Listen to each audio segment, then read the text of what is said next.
Hello viewers, আসসালামু আলাইকুম। HN kitchen পক্ষ থেকে আপনাদের স্বাগতম। চলে এলাম নতুন একটা রেসিপি নিয়ে। আজকে আপনাদের সাথে শেয়ার করব নদীর কাকচি কিংবা গুঁড়া মাছের দুর্দান্ত একটা রেসিপি। চলুন কথা না বাড়িয়ে চলে যাই মূল রেসিপিতে। ভিউয়ার্স, রেসিপিটি দেখার শুরুতে অবশ্যই একটা লাইক করে দিবেন এবং কন্টিনিউ করবেন। আপনাদের কাছে রিকোয়েস্ট, আপনারা স্কিপ করবেন না, স্কিপ করলে কিছুই বুঝতে পারবেন না। চলুন কথা না বাড়িয়ে চলে যাই মূল রেসিপিতে। এই জন্য এখানে আমি কিছু কাকচি মাছ নিয়ে নিয়েছি। মাছগুলো আমি কেটে পরিষ্কার করে নেব। ভিউয়ার্স, আমি মাছটা কেটে পরিষ্কার করে নিয়েছি, দেখতেই পাচ্ছেন। মাছটা কেটে ভালো করে পানি দিয়ে ধুয়ে নিয়েছি। এই পর্যায়ে আমি মাছটাকে ম্যারিনেট করে নিচ্ছি। দিয়ে দিচ্ছি হাফ চামচ পরিমাণ লবণ, সামান্য পরিমাণ হলুদের গুঁড়া, সামান্য পরিমাণ লাল মরিচের গুঁড়া। আমি সবগুলো ভালো করে নেড়েচেড়ে মিশিয়ে নিচ্ছি। মাছগুলো ভাজার জন্য আমি একটা তাওয়ায় অল্প কিছু পরিমাণ তেল দিয়ে গরম করতে দিয়ে দিয়েছি। মাছগুলো ভেজে নিচ্ছি একে একে।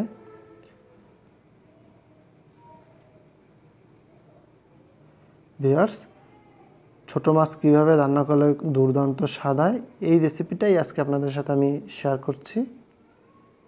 দেখতে থাকুন, সঙ্গেই থাকুন। আমি এইভাবে সব মাছগুলো ম্যারিনেট করে ভেজে নিচ্ছি। আমার এক পিঠটা ভাজা হয়ে গিয়েছে। আমি এখন সব মাছগুলো উল্টিয়ে দিচ্ছি।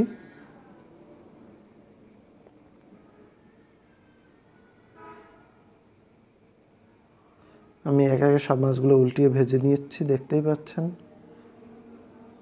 এভাবে আমি সবগুলো ভেজে নিব। আমি মাছগুলো 2 থেকে 3 বার উল্টিয়ে পাল্টিয়ে দিয়েছি, দেখতেই পাচ্ছেন আমার মাছগুলো ভাজা হয়ে গিয়েছে। আমি সব মাছগুলো তুলে নিচ্ছি।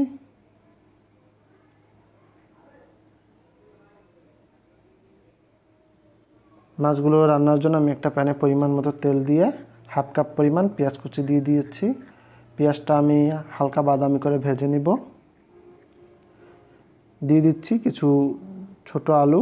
আলুগুলো আমি কিউব করে কেটে নিয়েছি, দেখতেই পাচ্ছেন। দিয়ে দেব সামান্য পরিমাণ লবণ।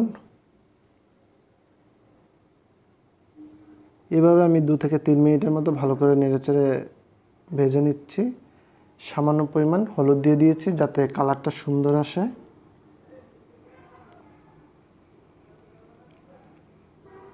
তিন থেকে 4 মিনিটের মতো এটা আমি ভালো করে ভেজে নিয়েছি। দিয়ে দিচ্ছি পেঁয়াজের পেস্ট 2 চামচ পরিমাণ। দিয়ে দেবো আদা রসুনের পেস্ট 1 চামচ পরিমাণ।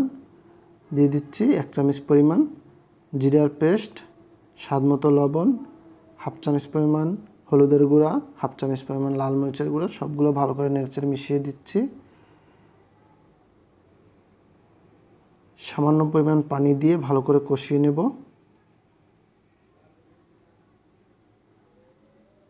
সবগুলো আবার ভালো করে নেড়েচেড়ে মিশিয়ে ঢাকনা দিয়ে ঢেকে দিচ্ছি 1 থেকে 2 মিনিটের জন্য।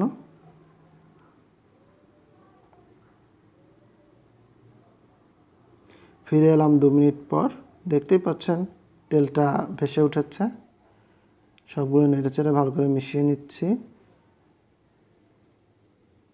ভিউয়ার্স, আমার রেসিপিটা ভালো লাগলে অবশ্যই আমার চ্যানেলটি সাবস্ক্রাইব করবেন, লাইক কমেন্ট করবেন এবং বন্ধুদের সাথে বেশি বেশি শেয়ার করবেন যাতে তারা আমার রেসিপিটা দেখতে পারে। এই পর্যায়ে দিয়ে দিচ্ছি ভেজে রাখা মাছগুলো। আমি মাছগুলো দিয়ে ভালো করে নেড়েচেড়ে মিশিয়ে নিচ্ছি। ভিউয়ার্স, এই পদ্ধতিতে গুঁড়ো মাছ রান্না করলে মাংস রেখে মাছটাই খেতে ইচ্ছে করবে। সামান্য পরিমাণ পানি দিয়ে আমি নেড়েচেড়ে ভালো করে কষিয়ে ঢাকনা দিয়ে ঢেকে দেব 5 মিনিটের জন্য।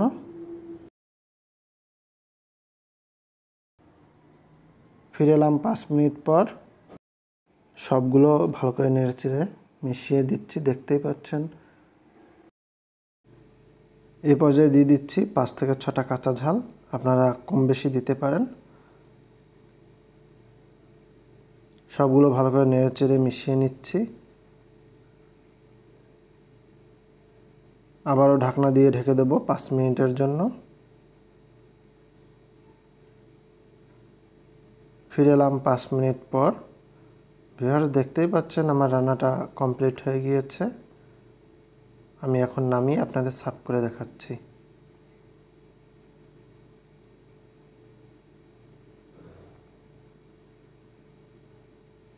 রেডি হয়ে গেল দুর্দান্ত স্বাদের নদীর ফ্রেশ ছোট মাছের অসাধারণ একটা রেসিপি। দেখতেই পাচ্ছেন কতটা লোভনীয় হয়েছে। ভিউয়ার্স, আপনাদের রিকোয়েস্ট করব এভাবে রান্না করুন এবং তৃপ্তি সহকারে খাবার পরিবেশন করুন। আজ এ পর্যন্ত, দেখা হবে আগামীতে নতুন কোনো রেসিপি নিয়ে হাজির হয়ে গিয়েছি। সে প্রত্যাশায় ভালো থাকবেন, সুস্থ থাকবেন। ভিউয়ার্স, আমার রেসিপিটা ভালো লাগলে অবশ্যই আমার চ্যানেলটি সাবস্ক্রাইব করে পাশে থাকা বেল বাটনটি চালু করে দিবেন পরবর্তী নোটিফিকেশন পাওয়ার জন্য। সে প্রত্যাশায় বিদায় নিচ্ছি। আসসালামু আলাইকুম ওয়া রাহমাতুল্লাহি ওয়া বারাকাতুহু।